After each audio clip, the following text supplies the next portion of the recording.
Welcome to టీజీ5 roundup. ముందుగా headlines చూద్దాం.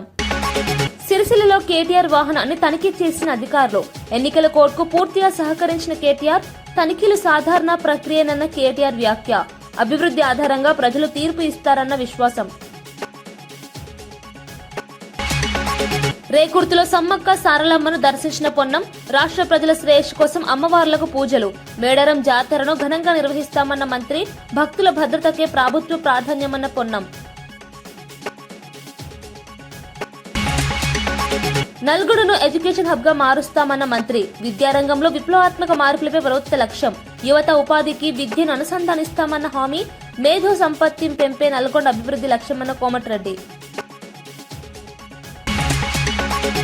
మైక్రో బ్రూవరీస్ కు లాటరీ ఎందుకు లేదని హరీష్ ప్రశ్న. మద్యం విధానంలో పక్షపాతం ఉందన్న హరీష్ విమర్శ. పారదర్శకత లేకుంటే అవినీతి పెరుగుతుందన్న హెచ్చరిక. విధానపరమైన స్పష్టత ఇవ్వాలన్న హరీష్ డిమాండ్.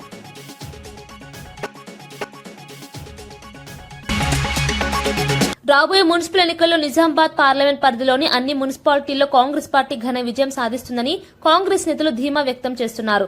జగిత్యాల జిల్లాలోని మున్సిపాలిటీలో కూడా కాంగ్రెస్ కే ప్రజల మద్దతు ఉందని వారు పేర్కొంటున్నారు. నియోజకవర్గ ఇన్ఛార్జిగా ఉత్తమ్ కుమార్ రెడ్డి బాధ్యతలు చేపట్టిన తర్వాత పార్టీ శ్రేణుల్లో సమన్వయం పెరిగిందని, అంతర్గత విభేదాలు తొలగిపోయాయని నేతలు చెబుతున్నారు. మున్సిపల్ స్థాయిలో మౌలిక సదుపాయాల అభివృద్ధి, పట్టణ సమస్యల పరిష్కారంపై కాంగ్రెస్ స్పష్టమైన ప్రణాళికతో ముందుకెళ్తోందని తెలిపారు. ప్రజా సంక్షేమ కార్యక్రమాలను నేరుగా ప్రజల్లోకి తీసుకెళ్లడం, కార్యకర్తలను ఏకం చేసి ఎన్నికలకు సిద్దం చేయడం వల్ల కాంగ్రెస్ బలపడిందని అభిప్రాయపడ్డారు. స్థానికంగా కొనసాగుతున్న రాజకీయ పరిస్థితులు కాంగ్రెస్ కు అనుకూలంగా మారుతున్నాయని పార్టీ నేతలు విశ్వాసం వ్యక్తం చేస్తున్నారు. తప్పనిసరిగా నేను జనరల్గా మాట్లాడాను, కానీ నాకు 100% అన్నీ గెలుస్తామని అనుకుంటున్నాను. అదేవిధంగా మా వాళ్ళు కూడా పనిచేస్తూ ఉన్నారు, ఒక డిసిప్లిన్గా పనిచేస్తూ ఉన్నారు. కాబట్టి తప్పనిసరిగా ఆల్ మున్సిపాలిటీస్ పార్లమెంట్లో ఏదైతే నిజామాబాద్ పార్లమెంట్లో ఉన్నాయో అవి కూడా గెలుస్తాం. మేడారం మహాజాతర ఏర్పాట్లను పర్యవేక్షించేందుకు మంత్రులు పొంగులేటి శ్రీనివాసరెడ్డి, అడ్లూరి లక్ష్మణ్ కుమార్ స్వయంగా బైక్లపై తిరుగుతూ పరిశీలించారు. భక్తులకు ఎలాంటి అసౌకర్యం కలగకుండా ఏర్పాట్లు ఉండాలనే లక్ష్యంతో అధికారులు సిబ్బందితో సమన్వయం చేసుకుంటూ పనులను సమీక్షించారు.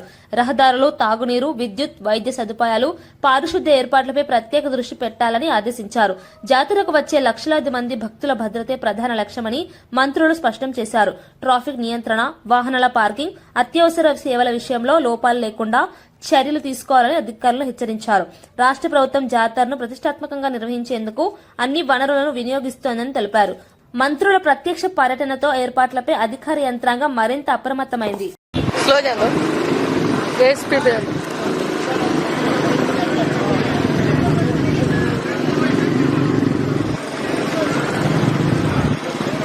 మైక్రో బ్రూవరీస్ కు లాటరీ విధానం అమలు చేయకపోవడంపై మాజీ మంత్రి హరీష్ రావు ప్రభుత్వాన్ని ప్రశ్నించారు.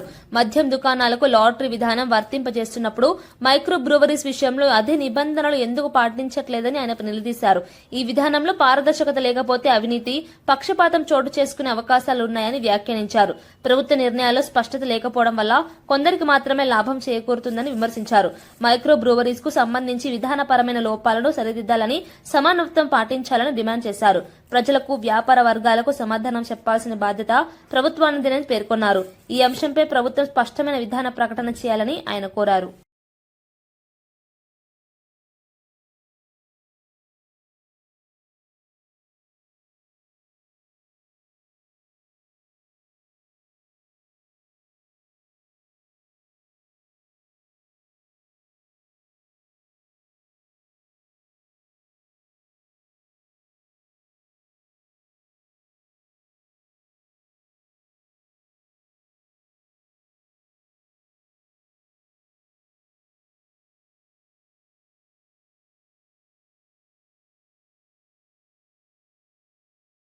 నల్గొండ పట్టణాన్ని అన్ని మౌలిక వసతులతో అభివృద్ధి చేస్తూ విద్యారంగంలో విప్లవాత్మక మార్పులు తీసుకొస్తామని మంత్రి కోమటిరెడ్డి వెంకటరెడ్డి తెలిపారు.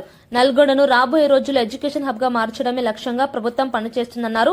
ఉన్నత విద్యా సంస్థలు, వసతి సదుపాయాలు, రహదారులు, తాగునీరు వంటి మౌలిక వసతులను మెరుగుపరుస్తామని హామీ ఇచ్చారు. విద్యార్థులకు నాణ్యమైన విద్య అందించేందుకు ప్రభుత్వ పాఠశాలలు, కళాశాలలో ప్రత్యేక చర్యలు చేపడుతున్నామని చెప్పారు. యువతకు ఉపాధి అవకాశాలు పెరిగేలా విద్యను అభివృద్ధితో అనుసంధానం చేస్తామని పేర్కొన్నారు. నల్గొండ నల్లగొండ అభివృద్ధి కేవలం భవనాలకే పరిమితం కాదని మేధో సంపత్తి పెంపే ప్రధాన లక్ష్యమని ఆయన స్పష్టం చేశారు. 5 కోట్లతోని మన బిల్డింగే ఫాస్ట్ గా నడుస్తుంది. దానికి ప్రతి వారం కూడా కలెక్టర్ గారికి చెప్పిన ప్రతి వారం మానిటరింగ్ చేసి 2500 మంది పిల్లల్ని అందులో ఓసీలు, బీసీలు, మైనార్టీలు, ఎస్సీలు ఒకటే దగ్గర ఉండే విధంగా 1000 మంది ఒకటేసారి భోజనం చేసే విధంగా ఈ రోజు కుల మతాలకు అతీతంగా చిన్నప్పుడే అవగాహన పెంచాలని 22,000 కోట్లతో ఇవాళ యంగ్ ఇండియా ఇంటర్నేషనల్ స్కూల్ మనం కడుతున్నామంటే ఇవాళ ఈ ప్రభుత్వం విద్యకు ఎంత ప్రాధాన్యం ఇస్తుందో విద్యాశాఖ మంత్రి అయినా స్వయంగా రేవంత్ రెడ్డి గారే దీని మీద ఎప్పుడు మాట్లాడతారు. అన్నా మనం ఎన్ని చేసినా సరే మనం క్వాలిటీ విద్య అందించి ఏదో గురుకులాలు పెట్టాం, 400 మంది పిల్లలకు 20 రూములు ఇచ్చి 10 బాత్రూములు ఇచ్చి పొమ్మంటే ఆ పిల్లలు ఎక్కడ చదువుకోవాలి చెప్పండి. అన్ని వసతులు ఇచ్చి ప్లే గ్రౌండ్ నుండి చదువుకోవాలని నేను ఏ విధంగా ఈ ప్రకాశం బుట్టుగూడ కోమటిరెడ్డి ప్రతీక్ స్కూల్ దాన్ని స్థాపించినో రాష్ట్రం మొత్తం కూడా ముఖ్యమంత్రి కరీంనగర్ జిల్లా రేగుర్తి గ్రామంలో సమ్మక్క సారలమ్మ అమ్మవార్లను మంత్రి పొన్నం ప్రభాకర్ దర్శించుకుని ప్రత్యేక పూజలు నిర్వహించారు. మేడారం మహాజాతర నేపథ్యంలో అమ్మవార్లకు మొక్కులు చెల్లిస్తూ రాష్ట్ర ప్రజలకు శాంతి శ్రేయస్సు కలగాలని ప్రార్థించారు. జాతరను విజయవంతంగా నిర్వహించేందుకు ప్రభుత్వం అన్ని ఏర్పాట్లు చేస్తుందని ఈ సందర్భంగా ఆయన తెలిపారు. భక్తుల భద్రత, సౌకర్యాలే ప్రభుత్వానికి అత్యంత ప్రాధాన్యమని స్పష్టం చేశారు. గ్రామీణ ప్రాంతాల సంప్రదాయాలు, ఆచారాలకు ప్రభుత్వ గౌరవం ఎప్పుడూ ఉంటుందని పేర్కొన్నారు. సమ్మక్క సారలమ్మ జాతర తెలంగాణ సంస్కృతికి ప్రతీక అని ఈ ఆధ్యాత్మిక వేడుకను మరింత వైభవంగా నిర్వహించేందుకు అధికార యంత్రాంగం సమిష్టిగా పనిచేస్తుందని మంత్రి తెలిపారు.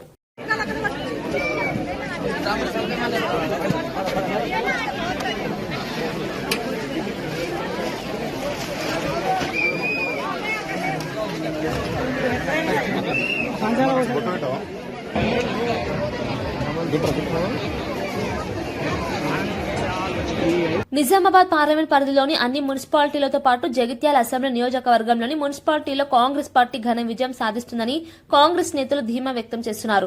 నియోజకవర్గ ఇన్ఛార్జిగా ఉత్తమ్ కుమార్ రెడ్డి సమన్వయంతో పనిచేస్తూ పార్టీని బలోపేతం చేస్తున్నారని ఎమ్మెల్యే సుదర్శన్ రెడ్డి పేర్కొన్నారు. మున్సిపల్ ఎన్నికల్లో అత్యంత ప్రతిష్టాత్మకంగా తీసుకున్న కాంగ్రెస్ ప్రభుత్వ సంక్షేమ పథకాలు, పట్టణాభివృద్ధి కార్యక్రమాలను ప్రజల్లోకి తీసుకెళ్తోంది. స్థానిక నాయకులు, కార్యకర్తలను కలుపుకొని బూత్ స్థాయిలో సమర్థవంతమైన ప్రచారం నిర్వహిస్తున్నట్లు తెలిపారు. గత పాలనలో జరిగిన లోపాలను ప్రజలకు గుర్తు చేస్తూ ప్రస్తుత కాంగ్రెస్ ప్రభుత్వ పనితీరును వివరించడం ద్వారా పట్టణ ఓటర్ల మద్దతు సాధిస్తామని ధీమా వ్యక్తం చేశారు. ఈ ఎన్నికల కాంగ్రెస్ విజయం రాష్ట్ర రాజకీయాల్లో కీలక మలుపుగా మారుతుందని పార్టీ వర్గాలు భావిస్తున్నాయి.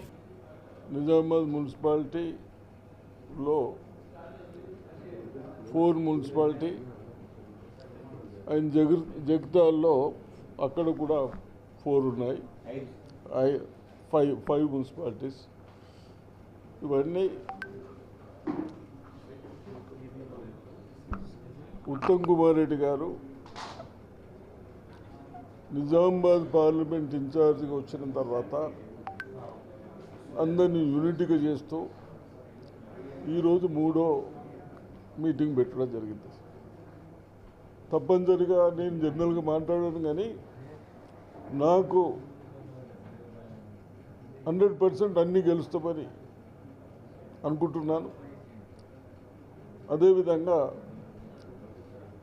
మా వాళ్ళు కూడా పనిచేస్తూ ఉన్నారు, ఒక డిసిప్లిన్గా పనిచేస్తూ ఉన్నారు. కాబట్టి తప్పనిసరిగా ఆల్ మున్సిపాలిటీస్ పార్లమెంట్లో ఏదైతే నిజామాబాద్ పార్లమెంట్లో ఉన్నాయి అవి కూడా గెలుస్తాం. జగిత్యాలలో ఎట్లా సమన్వయం చేస్తున్నారు జీవన్ రెడ్డి గారికి? జాతీయ జనగణనలో కులగణన అంశంపై రౌండ్ టేబుల్ సమావేశం నిర్వహించడం రాజకీయంగా ప్రాధాన్యం సంతరించుకుంది. ఈ సమావేశంలో బీసీ, ఎస్సీ, ఎస్టీ వర్గాల ప్రతినిధులు, సామాజిక నాయకులు, మేధావులు పాల్గొని తమ అభిప్రాయాలు వెల్లడించారు. కులగణన లేకుండా సామాజిక న్యాయం సాధ్యం కాదని పలువురు అభిప్రాయపడ్డారు. వాస్తవ గణాంకాలు లభిస్తేనే సంక్షేమ పథకాలు సరైన వర్గాలకు చేరుతాయని పేర్కొన్నారు. ఇప్పటి వరకు కులాల వారీగా స్పష్టమైన డేటా లేకపోవడం వల్ల అనేక వర్గాలు అన్యాయానికి గురవుతున్నాయని సమావేశంలో చర్చ జరిగింది. కేంద్ర ప్రభుత్వం జనగణనలో ప్రత్యేక కాలం ఏర్పాటు చేయాలని డిమాండ్ చేశారు. ఈ సమావేశం ద్వారా ఏకగ్రీవంగా తీర్మానాలు చేసి కేంద్రానికి నివేదిక పంపాలని నిర్ణయించారు. కులగణన అంశం రాబోయే రోజుల్లో జాతీయ రాజకీయాల్లో మరింత వేడెక్కే అవకాశం ఉందని విశ్లేషకులు భావిస్తున్నారు. ప్రతి 10 సంవత్సరాలకు జరగాలి అంటే 2021లో జరగాల్సి ఉండే, కానీ 2021లో కోవిడ్ వచ్చిందని చెప్పి జనాభా గణన చేయకుండా వదిలేయడం జరిగింది. ఆ తర్వాత సందర్భంలో ఇవాళ భారతదేశ వ్యాప్తంగా జరుగుతున్నటువంటి చర్చలో భాగంగా బీసీలకు సంబంధించి గణన కావాలనేటటువంటి డిమాండ్ అన్ని రాష్ట్రాల్లో కూడా వస్తున్నటువంటి సందర్భంలో మరి కేంద్ర ప్రభుత్వం కూడా మేము కులగణన చేస్తామని చెప్పి చెప్పడం జరిగింది. వారు కులగణన చేస్తామని చెప్పగానే అందరం కూడా వాస్తవానికి ఆశ్చర్యపోయినాం. ఎట్లా బుద్ధి వచ్చింది ఇట్లా వీళ్ళకు సడన్గా కులగణన ఎట్లా చేస్తా అన్నారని. ఎందుకంటే కులాల వారీగా గణన చేసినప్పుడు భారతదేశంలో ఉన్నటువంటి కమ్యూనిటీస్ అన్నిటి గురించి ఒక్కసారి లెక్క నిగ్గు తేల్చుకున్నప్పుడు వారికి ఇస్తున్నటువంటి బడ్జెట్ ఎంత, వారికి వస్తున్నటువంటి ఉద్యోగాలు ఎన్ని అనేటటువంటి ప్రశ్నలు సాధారణంగానే వాటిని వెనక నుండి బయలుదేరుతాయి. కాబట్టి మరి కులగణన అనేది మంచి కాన్సెప్ట్ అని అందరు కూడా సంతోషించినాం. ఎప్పుడైతే కులగణన డాక్యుమెంట్ బయటకు ఇచ్చారో, సెన్సస్ డాక్యుమెంట్ బయటకు ఇచ్చారో, ఆ సెన్సస్ డాక్యుమెంట్లో కంప్లీట్గా భారతీయ జనతా పార్టీ భారత ప్రజలను మోసం చేస్తుందన్న విషయం స్పష్టంగా అర్థమైంది. ఎందుకంటే ఎస్సీ ఎస్టీ 2 కేటగిరీస్ పెట్టారు, ఇంతకుముందు లాగానే రాజ్యాంగంలో ఉంది కాబట్టి. కానీ ఏదైతే ఓబీసీ అనే కేటగిరీ పెడతామని చెప్పారో అది పెట్టకుండా డైరెక్ట్గా కులము అనేటటువంటిది ఇంక్లూడ్ చేశారు. మనందరికీ తెలుసు కుల వ్యవస్థ భారతదేశంలో ఎంత కన్ఫ్యూజింగ్గా ఉంటుందో మనందరికీ తెలుసు. ఒక్కొక్క రాష్ట్రంలో ఒక్కొక్క కులాన్ని ఒక్కొక్క పేరుతో పిలుస్తాం. ఉదాహరణకు నేను వెలమ కమ్యూనిటీ, తెలంగాణలో నేను ఓసీ, మహారాష్ట్రలో నేను ఎస్సీ, ఆంధ్రప్రదేశ్లో నేను బీసీ. మరి ఒక్క కమ్యూనిటీ, అది కూడా ఇంత చిన్న కమ్యూనిటీకి, సంఖ్యాపరంగా చిన్నగా ఉండేటటువంటి కమ్యూనిటీకే 3 రాష్ట్రాల్లో 3 రకాలుగా ఉంటే మరి 56% పైబడి ఉన్నటువంటి బీసీ కమ్యూనిటీలైనా మిగతా ఓసీ కమ్యూనిటీలైనా ఎంత కన్ఫ్యూజన్ ఉంటుందో మనందరికీ తెలిసింది. సో ఇవాళ ఇక్కడ అన్ని కమ్యూనిటీస్ని పిలవడం జరిగింది. ఓసీ కమ్యూనిటీస్ని పిలిచినాము, ఎస్సీ కమ్యూనిటీస్ని పిలిచినాము, ఎస్టీ కమ్యూనిటీస్ని పిలిచినాము, బీసీ కమ్యూనిటీస్ని కూడా పిలిచినాం. ఎందుకంటే భారతీయ జనతా పార్టీ వచ్చిన తర్వాత ఈడబ్ల్యూఎస్ అనే రిజర్వేషన్ పెట్టింది ఒక 10%. మరి ఈడబ్ల్యూఎస్ రిజర్వేషన్ పెట్టినప్పుడు అప్పర్ క్యాస్ట్లో ఉండేటటువంటి అగ్రవర్ణాల్లో ఉండేటటువంటి పేదలకు కూడా సర్టిఫికెట్లు ఇస్తున్నారు. మరి వాళ్ళు ఏ కేటగిరీలోకి వస్తారనేటటువంటి విషయం కూడా ఈ కులం అనేటటువంటి కాలంతో క్లారిటీ లేదు. సరే, ఎవరికి రిజర్వేషన్ ఉండాలి, ఎవరికి రిజర్వేషన్ ఉండకూడదు, ఎవరికి ఎంత హక్కు ఉండాలనే చర్చ నిరంతరం నడుస్తున్నటువంటి సందర్భంలో మరి వాటన్నిటికీ కూడా మదర్ బోర్డ్ లాగా, వాటన్నిటికీ కూడా ఒక ప్రాపర్ సూచికలాగా పనిచేయాల్సిన ఈ సెన్సస్ డాక్యుమెంట్ చాలా కన్ఫ్యూజన్ ఉన్నది. మున్సిపల్ ఎన్నికల నేపథ్యంలో సిరిసిల్లలో బీఆర్ఎస్ నేత కేటీఆర్ వాహనాన్ని ఎన్నికల అధికారులు తనిఖీ చేశారు. ఎన్నికల కోడ్ అమలులో భాగంగా చేపట్టిన ఈ తనిఖీలకు కేటీఆర్ పూర్తిగా సహకరించారు. అధికారులు వాహనంలోని పత్రాలు, సామగ్రిని పరిశీలించి ఎలాంటి ఉల్లంఘనలు లేవని నిర్ధారించారు. అనంతరం కేటీఆర్ మాట్లాడుతూ ప్రజాస్వామ్యంలో ఎన్నికల నిబంధనలను ప్రతి ఒక్కరూ గౌరవించాల్సిందేనని తెలిపారు. ఎన్నికలు స్వేచ్ఛగా, నిష్పక్షపాతంగా జరగాలంటే అధికారులు తీసుకునే చర్యలకు రాజకీయ నాయకులు సహకరించాలన్నారు. ఎన్నికల సమయంలో తనిఖీలు సాధారణ ప్రక్రియనని, ఇందులో అనవసర రాజకీయ అర్థాలు వెతకాల్సిన అవసరం లేదన్నారు. సిరిసిల్లలో ఎన్నికల వాతావరణం ప్రశాంతంగా కొనసాగుతోందని, ప్రజలు అభివృద్ధి పనుల ఆధారంగా తీర్పు ఇస్తారని కేటీఆర్ విశ్వాసం వ్యక్తం చేశారు.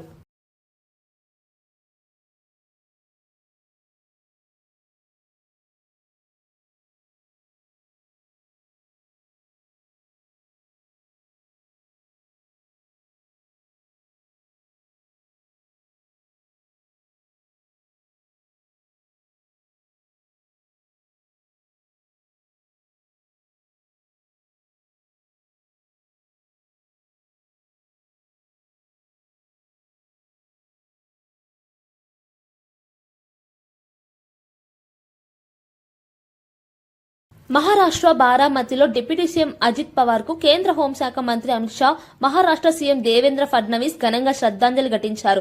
అజిత్ పవార్ ఆకస్మిక మృతి దేశ రాజకీయాల్లో తీవ్ర విషాదాన్ని నింపింది. ఆయనకు నివాళులు అర్పిస్తూ మహారాష్ట్ర అభివృద్ధికి చేసిన సేవలను నేతలు గుర్తు చేశారు. బారామతిలో జరిగిన కార్యక్రమంలో వివిధ పార్టీలకు చెందిన నాయకులు, కార్యకర్తలు పెద్ద సంఖ్యలో పాల్గొన్నారు. అజిత్ పవార్ ప్రజలతో మమేకమై పనిచేసిన నాయకుడని, కష్టసుఖాల్లో ప్రజల పక్షాన నిలిచిన వ్యక్తిగా ఆయన గుర్తింపు పొందారని నేతలు పేర్కొన్నారు. ఆయన మరణం మహారాష్ట్ర రాజకీయాలకు తీరని లోటని అభిప్రాయపడ్డారు. ఈ సందర్భంగా కుటుంబ సభ్యులకు సంతాపం తెలిపారు. బారామతిలో శోకసంద్రం నెలకొనగా అభిమానులు కన్నీటి వీడ్కోలు పలికారు.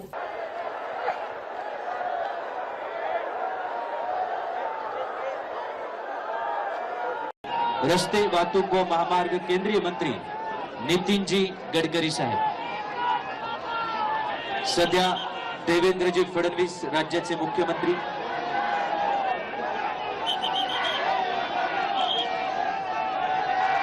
आपल्या सहकार्याला अखेरचा निरोप देतात.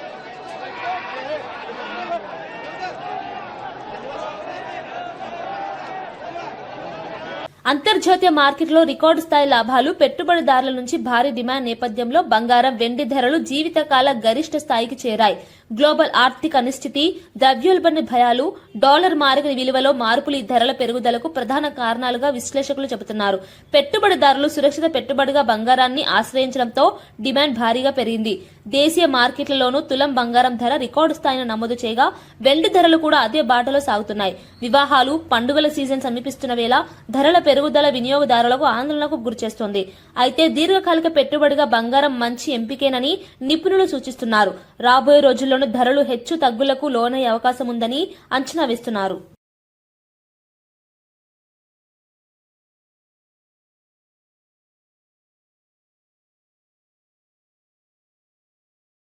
పార్లమెంటు ఉభయ సభలను ఉద్దేశించి రాష్ట్రపతి ద్రౌపది ముర్ము చేసిన ప్రసంగం 140 కోట్ల మంది భారతీయుల ఆకాంక్షలు, ముఖ్యంగా యువత ఆశలు, విశ్వాసాలను ప్రతిబింబించిందని ప్రధాని నరేంద్ర మోదీ వ్యాఖ్యానించారు. బడ్జెట్ సమావేశాల ప్రారంభ సందర్భంగా మీడియాతో మాట్లాడిన ప్రధాని, రాష్ట్రపతి ప్రసంగం దేశ భవిష్యత్ దిశను స్పష్టంగా సూచించిందన్నారు. అభివృద్ధి, సామాజిక న్యాయం, ఆర్థిక పురోగతి, జాతీయ భద్రత వంటి కీలక అంశాలను రాష్ట్రపతి సమగ్రంగా ప్రస్తావించారని చెప్పారు. యువతను దేశ నిర్మాణంలో భాగస్వాములుగా మార్చే విధంగా విధానాలు ఉండాలని సందేశం ప్రసంగంలో స్పష్టంగా కనిపించిందన్నారు. అలాగే పార్లమెంట్ సభ్యులకు మార్గనిర్దేశం చేస్తూ అర్థవంతమైన చర్చలు జరిపి ప్రజలకు ఉపయోగపడే నిర్ణయాలు తీసుకోవాలని రాష్ట్రపతి పిలుపునిచ్చారని తెలిపారు. ఈ ప్రసంగం పార్లమెంటు సమావేశాలకు దిశానిర్దేశం చేసే పునాదిగా నిలుస్తుందని ప్రధాని మోదీ అభిప్రాయపడ్డారు. सबके सामने रखी है। सत्र के प्रारंभ में ही और 2026 के प्रारंभ में ही आदरणीय राष्ट्रपति जी ने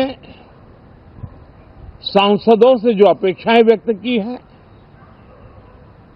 उन्होंने बहुत ही सरल शब्दों में राष्ट्र के मुखिया के रूप में जो भावनाएं व्यक्त की हैं, मुझे पूरा विश्वास है कि सभी माननीय सांसदों ने उसको गंभीरता से लिया ही होगा और ये सत्र अपने आप में बहुत ही महत्वपूर्ण सत्र होता है। ये बजट सत्र है। 21वीं सदी का एक चौथाई हिस्सा बीत चुका है। ये दूसरे चौथाई का प्रारंभ हो रहा है